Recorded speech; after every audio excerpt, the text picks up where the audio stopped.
Hello,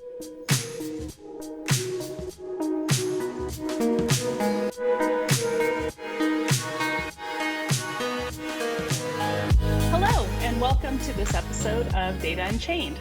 The paradigm for data access has changed. Data allows businesses to build products faster, make more informed decisions, increase both revenues and profits. Yet in today's decentralized world, getting data to the remote workers, the distributed applications, and the artificial intelligence engines is a challenge. Data Unchained, this podcast digs into the challenges and the solutions to make data a globally accessible resource. I'm your host, Molly Presley, and for this episode, I want to send a thank you to Michael Cornwell, Field CTO over at Pure Storage, for recommending Doug as one of our guests. So let's get started with introducing Doug Laney. Doug, would you take just a minute and talk a bit about your background and maybe a little bit about the books that led to inviting you here to the podcast? Sure. Thanks, Molly. Thanks for having me. Well, currently I'm a data strategy innovation fellow with the consultancy West Monroe, based out of Chicago. We're a national firm that specializes in digital products and services, developing them for our clients. My focus is really kind of in helping to develop new offerings around data valuation, data monetization, data strategy, helping clients with that, and continue to do some speaking and writing and teaching on the topic as well. So prior to West Monroe, I was with the Gartner, had a long career with Gartner as a senior industry analyst focusing on big data, data and analytics strategy. Started my career this will date me, but in the Big Eight, and then did some time with some early stage artificial intelligence or expert systems firms. It's really great to have you on, and I'm going to promote your latest book here for a minute, Data Juice, if you're on video for any of our listeners. I know that Douglas has done some speaking events at both vendor events as well as really evangelizing to end users and businesses about how they can really put their data to work and the benefit of doing that. And that's what we'll spend some time talking about in this podcast. But definitely check out Data Juice. Great stories is actually, I wouldn't typically say this, but it's actually good evening reading. It's not too heavy. It's a lot of fun, but it's also on a pretty important and technical topic. So really fun book to check out. And then our other guest, David Flynn.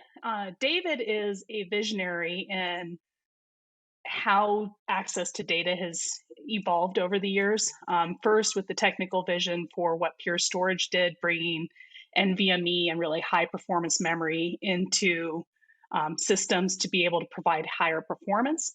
But then, as I've talked with David many times in the past, in fact, I work for him, so I get plenty of opportunity to talk to David, thinking about really in today's decentralized world, how do we make data available where it's needed? So David, you're a great visionary. Would you maybe just give us a quick introduction about your thoughts on this idea of making data available globally? Well, as you pointed out, I was the founder of the company Fusion.io that helped move the world away from mechanical hard drives to flash, and in a sense backwards a bit, because with Flash, there's a tendency to want to put it more directly into the servers instead of aggregating it into massive centralized arrays.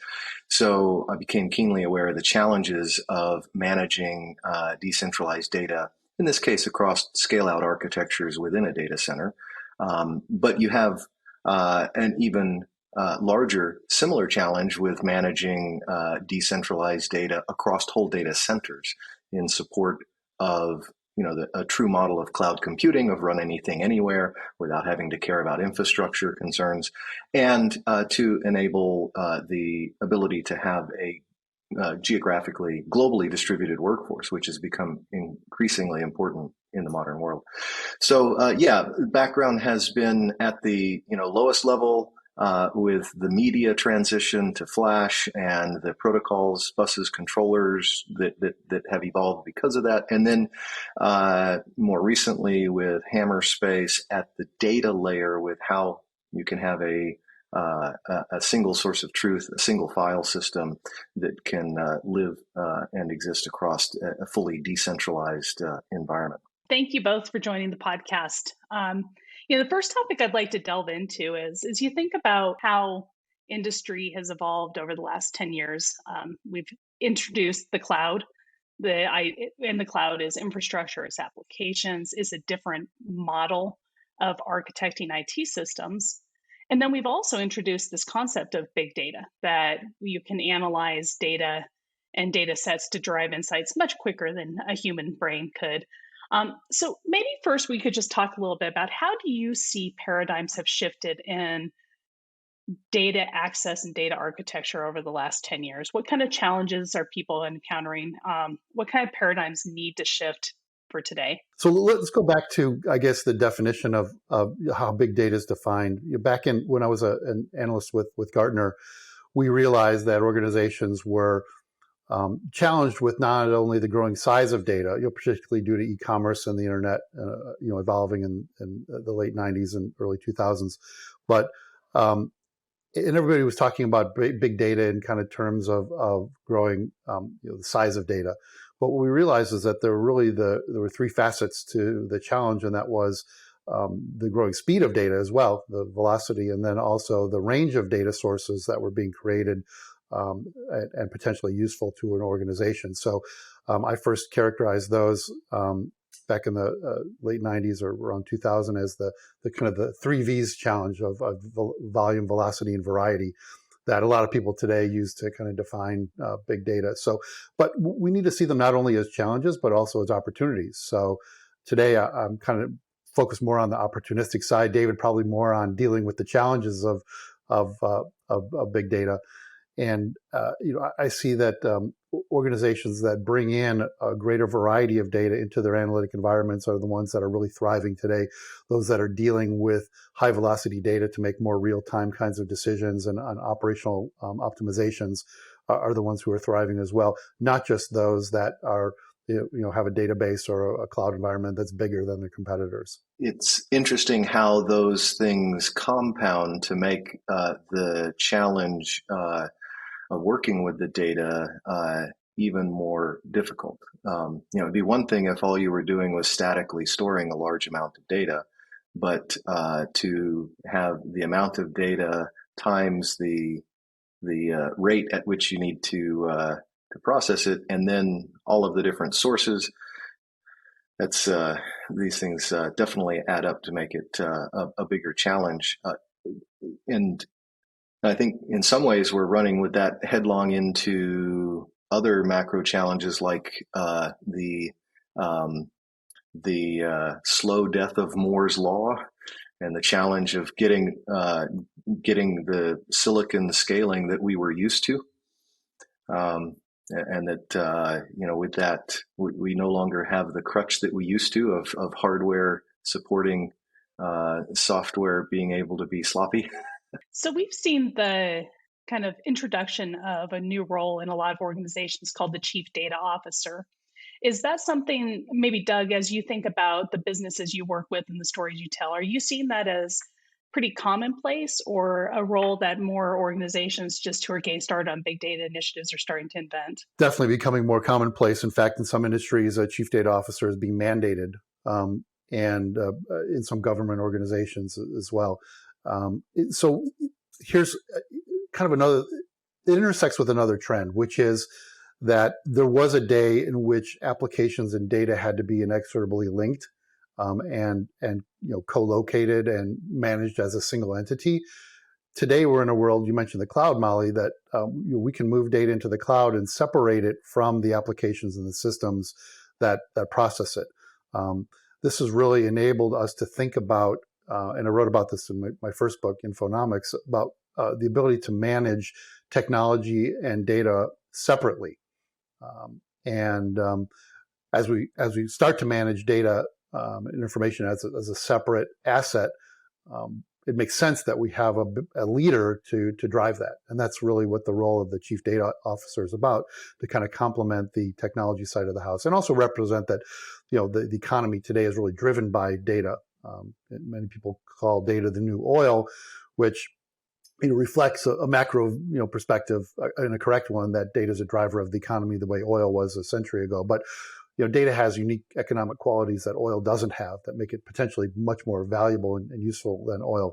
And the organizations that are taking advantage of those economic qualities are ones that are managing data as a separate asset and have a chief data officer to do that. Now, the chief data officer role, we see kind of two kinds of chief data officers. One where they are in more kind of a strategic role and advising, and really don't have an executive seat at the table or budgets or resources. And then there's kind of that's the CDO light. And then the actual C-level CDO is one that really has taken the control of the data assets and data related resources and staffing in the organization.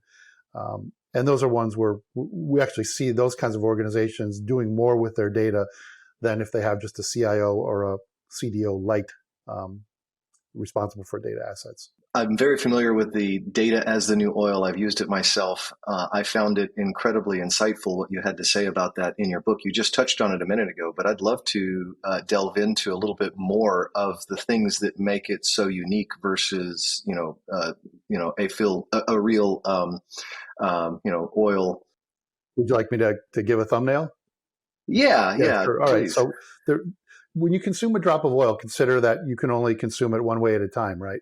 And when you consume a drop of oil, it gets used up, it dissipates, it turns into heat and energy and pollution, pollutants, so you can't use it again. And that when you consume a drop of oil, it doesn't create more oil. Now, think about that in terms of data. A unit of data you can use multiple ways simultaneously. A piece of data you can use over and over again, and as long as it is relevant. And when you use data, typically we're in a position to capture more data about wherever and whenever data is used. And so data is what economists would call a non-rivalrous, non-depleting, progenitive asset.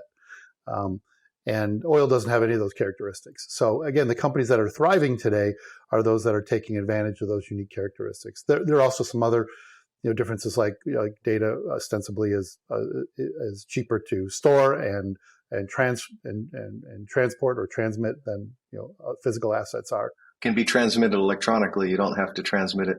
That's something that I have often talked about, is that in the modern economy, as economies mature, become more specialized, they become more layered, and that data is the commodity that is being shipped across the supply chain of data between companies, whether it's the big major movie studios making movies and working with subsidiaries, or in the pharma world, drug research, or building aircraft and vehicles. All of these things, you now have whole ecosystems of companies that work together on it, and data is more and more the product going across this supply chain. It's substituting for the classic factors of productivity. If you think about it, go back to your old econ classes, you learn about land, labor, capital, and entrepreneurship as being the four factors of productivity. But increasingly, data is a substitute for those, and a much more efficient and cost-effective substitute. You think about companies that had to create massive inventories of product. Now, with the ability to forecast and have end-tier supply chain visibility, they don't have to keep as much product or materials on hand as they once did. So effectively, we're substituting data for product, and obviously we're substituting data for land today. Right now, we're probably all working from our homes, and maybe our offices aren't as big as they once were because a lot of people are working remotely or in hybrid environments, and so. Yeah, it's become a substitute for the factors of production. And I argue data should actually be a fifth factor of production. That's really fascinating. When you think about data in more refined sense as information or knowledge, then that becomes very evident, right? As a pool of knowledge would seem to be very substantial to the improvement of productivity in things. One of the items that I've noticed over the last few years has been that we see lots of marketing charts and analyst charts from companies like Gartner talking about the growth of unstructured data relative to structured data. And one of the challenges in this whole conversation is, I think we would all agree that the value of data has increased dramatically for all the reasons you've been discussing.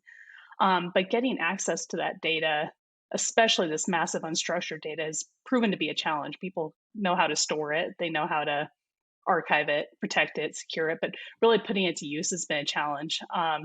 And I think that as I read some of the stories in your books, Doug, and look at the companies on the unstructured data side that are being successful, they've figured out ways to overcome this. But maybe, David, would you start with just talking a little bit about this concept of data gravity or getting data to applications and the challenges the industry has had with that, especially in these massive unstructured data environments? Well, yeah, I mean, we have at the same time, the industry has created cloud and cloud computing to finally kind of realize a utility model of computing. At the same time, the amounts of data that we're talking about, the three V's, have made it very difficult to truly live up to that potential of run anything anywhere.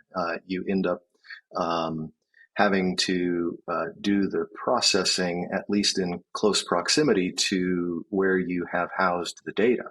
And that means you're stuck in a specific region of the cloud. If I have put it in AWS East, then that's where it is and where I have to run it. And the fact that the cloud hasn't really lived up to that potential of run anything anywhere has become more and more evident with the macroeconomic disruptions, the supply chain challenges, the cost of energy.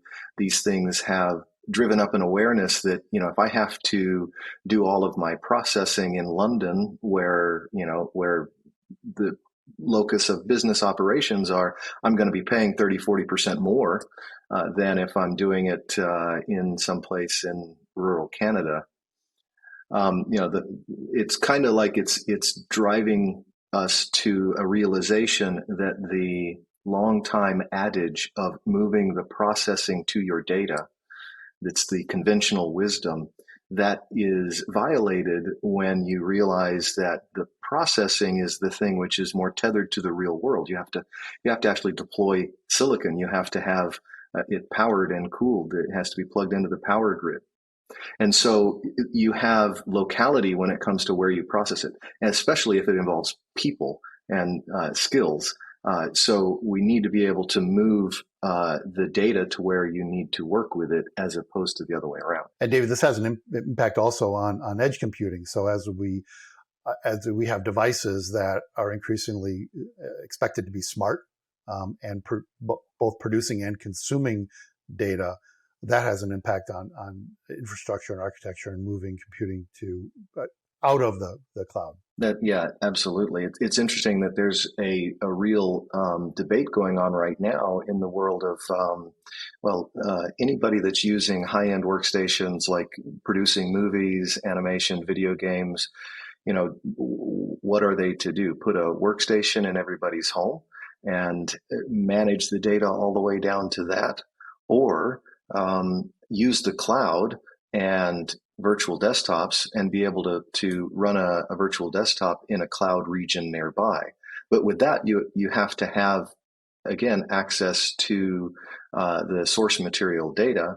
And that's a real challenge because the data is localized in only one region of the cloud. So how do you support, folks working from South Africa, India, or Australia in those things? And then we haven't even talked about governance, like the residency requirements for data as well, especially for dealing with customer PII.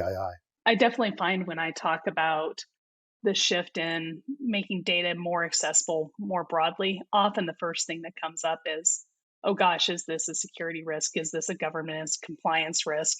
And I think that's something everyone needs to think about. If I control my data as an IT administrator or as a scientist, and only I have access, that avoids a lot of those issues. And that definitely needs to be worked through as you think about this paradigm shift as well. I think the existing world of managing data by copy, which seems to be kind of the only way that you can have data be locally resident at multiple points around the world, we take that as gospel, that the only way to solve that is by copy. But if you're able to put the data behind the file system, behind the presentation layer, and have data management be done transparently behind the facade of that, then you finally open up the opportunity to solve that paradox of having data everywhere you need it without ever having copied it, and since you aren't copying it, you're keeping Pandora's box closed and are able to enforce the play. So, at some point we have to empower something to automate the management and diffusion of data, and that thing has to be, I think, behind the data presentation layer, or else you'll get you won't truly be able to automate it if it fractures your view of the data in the very act of trying to management by copy. So we see that in the structured data world, it's much easier, I think. And but in the unstructured data, it gets even more challenging. David, I love what you mentioned about Pandora's box. As I was looking at how other assets are managed, I came up with a set of generally accepted information principles. And one of those principles is around being economically circumspect every time you create a copy of data. Data is not only, it's not only gospel, but it's just easy to do, right? To create copies of data. And so we do it without giving a lot of thought to the implications on security, right? Every time you make a copy of data, you're increasing your attack surface. Every time you make a copy or move data, you're increasing the cost to synchronize that data. You're increasing the risk that if that data isn't synchronized, you're making inconsistent decisions or operating inconsistently. And so I think organizations need to be, again, more economically circumspect every time they're making a copy of data, whether it's into an Excel spreadsheet or whether it's into a data lake. So as far as unstructured data goes, I think my simple perspective on that is that you really can't do a lot with unstructured data until you structure it, in some way, either virtually or actually you can search it, you can look it up, you can read it, but to analyze it, you have to typically add some kind of structure to it, and whether that's tagging it or whatever. But there's really some great examples.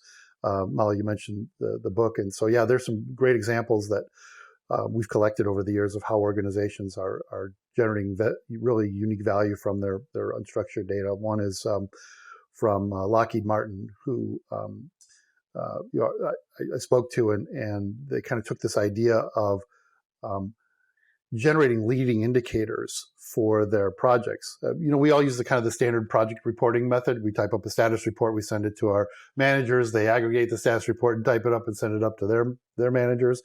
I said, what if you analyzed project communications, emails, communications, documents, to identify leading indicators of project issues like scope or budget or personnel or technology, and then surface those automatically. So that's what Lockheed did, and they claim they now have 3 times greater foresight into project issues with using less information than they used to, and are saving hundreds of millions of dollars a year on the product lines. I think they might have used it on the F-35 line, but I'm not sure. Where they've applied it. So there are a lot of really great examples, but again, until you structure data, until you train a system to look for certain things, then there's really not a lot you can do with unstructured data other than read it or look up things in it. I definitely think that that's part of the innovation. Yeah, I mean, gosh, I've worked with SNIA, I've worked with IEEE, different standards group that they've struggled with of how do you create structure around unstructured data. David, maybe you can just talk about your idea of a metadata control plane as a solution to this. There are lots of different sources for metadata. Metadata being, one of the main ways we add some structure around the data. But we have, I think, as an industry, failed to standardize the platform for that metadata to go along with it. I mean, we have file systems have existed since the dawn of operating systems, since the dawn of computing, but never really had traction in metadata carrying along with that. Besides the file system level stuff of access controls and whatnot. And there have been metadata standards groups for decades that really haven't got a lot of traction either. And I think one of the this dovetails into the previous discussion, because we really need that metadata to be able to give data the empowerment to own its own existence, so that data can be in charge of how it's rendered, housed across the infrastructure, so that you're not doing it by copy, you're doing it by a declarative intent. The metadata becomes a mechanism for deriving or setting that declared intent that can drive the rationalization of where the data is housed from one point in time to the next. So we really need metadata as a platform to inform not just the use of the data, but to inform the management of the data. And wouldn't it be great if the metadata was carried along with the data itself as it flowed through a information supply chain? But there's no standard way to do that today. If the file system itself is decoupled from the infrastructure, has the enhanced metadata, and is able to span whole data centers and whole organizations, then the metadata stays singular while the data is managed rationally as to where all you're maintaining. And they aren't copies at that point. They become instantiations of the same piece of data instead of copies. Because a copy by sort of definition implies a fork of the metadata and a fork in time, which means you run into the merger thing. I was going to ask you something, Doug. In my watching the industry, it dawned on me that the challenge of managing the proliferation of copies, the merger problem, the data janitorial problem, that is likely the largest challenge to the many inefficiencies that come from copying. That really it's the manpower and the management side that would dominate in the notion of copy and merger kind of. For sure, but also the infrastructure costs. You're doubling your cost every time you make a copy of data as well. So that's true. I guess that can't be forgotten either. Yeah, and those are the things we look at. We're actually working on several data valuation projects with clients where we're helping them understand the value of their data as if it were a balance sheet asset, which of course, due to antiquated accounting practices, we don't value data as an actual asset on the balance sheet. Don't get me started. So those are some of the costs that we look at. We look at the labor costs involved in managing data. We look at the storage costs, the computing costs, and use that kind of on the denominator. But then again, I'm trying to be focused more on the numerator side. What are the various ways that we can and should be using data in a multitude of ways to grow its return on investment? When you talk to your these kinds of customers and you're thinking about these projects, Doug, how do they go about developing ideas and inspiration around data, the ways they can squeeze value out of their data? Yeah, so we recommend taking a product management approach to that. Yes, you can develop use cases and float them around, and that's what a lot of organizations do. But we think that you ought to take a more disciplined approach to having workshops periodically to generate hypotheses, to look at the extended business ecosystem of potential stakeholders for the data, users, consumers of the data, look at bringing in external data sources to augment and improve the value of your own data. And then we run various hypothesis generating exercises. We look at examples like those from my book, and I actually have a library of like 500 examples of how organizations are using data and analytics in innovative ways, and we use those to inspire or shame organizations into doing more with their data. A lot of clients will say, "Yeah, what are others in our industry doing with data?"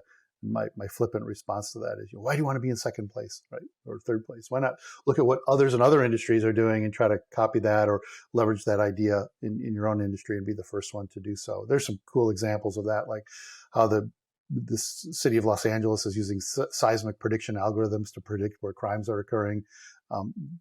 So you can look outside your industry for examples.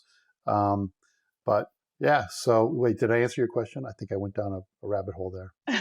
No, you went down a bit of a rabbit hole, but it was one I actually wanted to go to. So that's great. I think as we tie up, it would be great to talk about some of the success stories that organizations who have tackled this, instead of going from the older paradigms, that they've actually invested in, whether it's the chief data officer or somebody in the organization just gets the energy to say, hey, I'm going to really tackle this. I know that at one of the events that one of my colleagues here at Hammerspace was at recently, we had a customer say, is one of our customer advocates, talking to a peer in his industry saying, if you don't make this shift, to being able to use your data in this decentralized world, you'll be out of business in 2 or 3 years. And this was a customer saying it to his peer. But I think, a few success stories so people can say, yeah, it's worth really engaging in a project like this. Would be interesting to hear from both of you, where you've seen customers really succeed or individuals. Yeah, and I've heard this several times, but I remember the first time I heard it was the CIO of Hershey's told me, he's like, I'm trying to make the case to the rest of the executive team that, we're a data company that just happens to make confections. Right? So, yeah. So you were asking about the process. So I talked about the kind of the workshop, the ideation workshop. Then we take those ideas that are generated. Typically, we'll generate 40 to 70, ideas, and then we obviously want to prioritize them. So we look at them from the perspective of their economic feasibility, operational, managerial, ethical, legal, various factors, and kind of plot that to see which ones we should prioritize. And then we go into more of a market assessment. Like we actually interview the potential stakeholders or consumers of that data to find out how they would use it and what value they would get from it. How do they want that data packaged? We can package data in different ways as either an API or a pub sub model or analytics or integrated data. So we want to explore that. And then we need to think about the infrastructure and architecture. Do we have the ability to actually create that data product? And if not, we need to kind of deal with that. And then if we're really treating it as a product, which we should be, we need to think about the support and maintenance and versioning and all of that. So we go through that whole process with clients. But yeah, Doug, I have some questions that I've been dying to ask. So if Molly doesn't mind, first, how impactful has deep learning or machine learning in general been in and around the space versus older mechanisms for leveraging data? How much of a revolution is it really in this world? A couple perspectives on that. So I was doing AI work back in the early 90s. So what I see today isn't terribly different. We're just able to process faster. Yes, there are some new techniques, and yes, there's more data. So I think the ability to fuel AI, machine learning, et cetera, is much better than it was decades ago. We figured out how to integrate data. We have more data to use, and we have the computing power to do it. So yes, there are pockets of where AI has really proved just amazing, like product recommendations and automating manufacturing, and stock trading, for what it's worth. But it's not something that I think is mainstream in most organizations. They're still trying to get out of that mode of where they're just using data to build pretty pie charts and dashing dashboards, to actually put data to work as a real resource. So, and yet there are skill problems. We get into the mode where, everybody understands, a dashboard and the data is simple to use. You don't need big data. You don't need complex algorithms. You don't need a lot of data integration to do that kind of stuff. And then once you get into the more advanced analytics up through and including AI, you get into this kind of scary black box world that business leaders are freaked out by a lot of times. And so you really have to prove it with them before you can do that. And then we start to get into the issues of ethics, right? Have we built bias into these systems? And if we have, are we going to get ourselves into hot water reputationally or legally from that? So the whole issue of AI ethics is big, yeah. So I think for wrapping this conversation up, as you can probably tell, that both David and Doug have a great deal of experience and vision in this space. If you're in a leadership team at an organization looking to tackle a data problem, connect with either of them or myself on LinkedIn. I'm certain that they would be very happy to speak with you and share their expertise both in their relative areas of experience. And I also know that Doug has offered for leadership teams who are looking to tackle projects like this, that if you connect with him on LinkedIn and let him know you'd like to share some books with their executive leadership team, there's some copies available for that as well. So definitely feel free to reach out to these experts as well as myself and engage them in conversations as you're starting to move along in your journey or even get started on your data journey, and so that you can take advantage of their expertise. For today, thank you so much, both of you, for joining today's podcast, and we'll see at least David, I'm sure, in a future episode. Doug, it's been a real honor. Real pleasure, David. Thanks, Molly. Thank you, too. Have a great afternoon.